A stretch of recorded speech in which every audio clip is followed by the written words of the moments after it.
what can the church learn from Burning Man? That's one of these premises I'm wanting to work off of during this time. As I'm just out here in the middle of this cultural enigma, this sign and a wonder that is Burning Man. I believe Burning Man is incredibly important. I believe we need to pay attention to it as not only the church, but just as the human race, because I believe that it's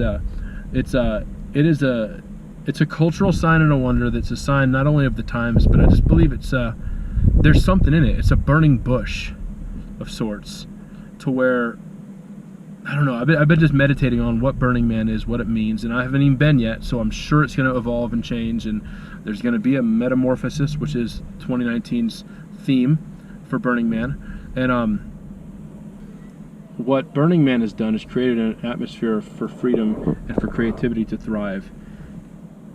They create an environment where people are expected to show up and be their authentic selves. And a lot of times the leadership in this event, it really mirrors the way that God leads.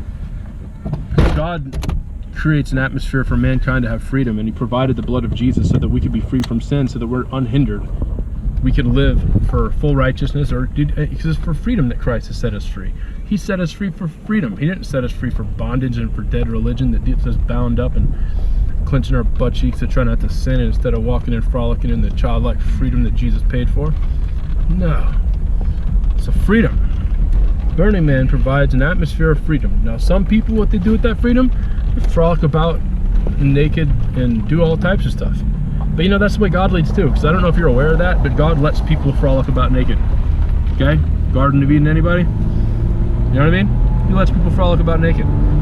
He lets people do drugs. He lets people overdose on drugs. He lets people make really bad choices. But he really values freedom so much that he sent his own son to pay for our freedom. And that the freedom that we're now able to walk in today is as a result of what Jesus did. So here we have this sign and wonder. Indian tacos. Sorry, had a little encounter. Gotta hit those Indian tacos up on the way out or something. Maybe they'll have some, maybe there'll be a theme camp and they do Indian flipping tacos. But like gifting, perfect example. These cats have this cultural standard of gifting. Decommodification.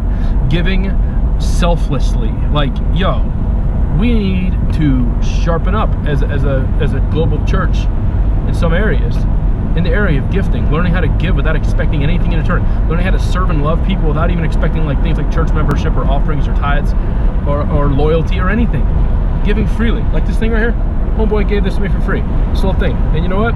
Dust blew my face right after that, and guess what? I didn't have to breathe in dust. Why? Because the guy gifted it to me. He probably gifted it to me because he knows that thing happens and he's a kind dude. Right?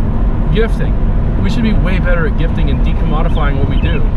You know, like, freely have we received, freely we should give, yo.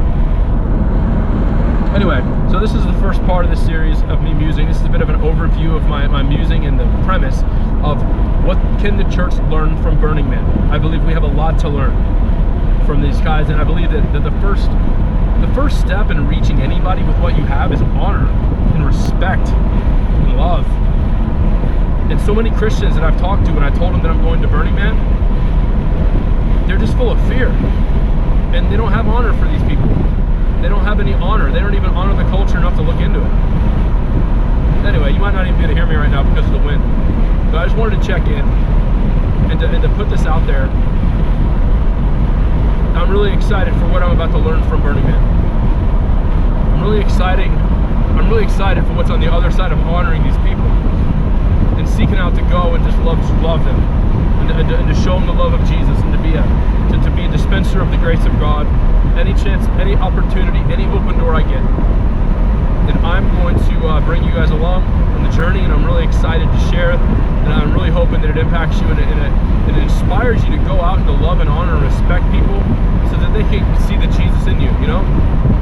Anyway, I'm not going to keep Scott here listening to me talk to the camera cube. I'm going to get off this thing. Anyway, love you guys. Be blessed.